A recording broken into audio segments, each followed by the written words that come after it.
Now we're going to use this screen printing machine, printing the logo for this oil filter.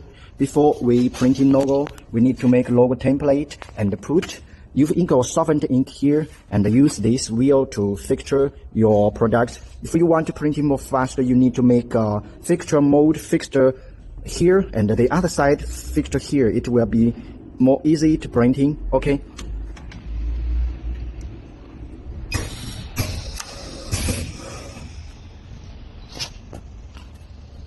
After printing logo, you can see it with high quality logo.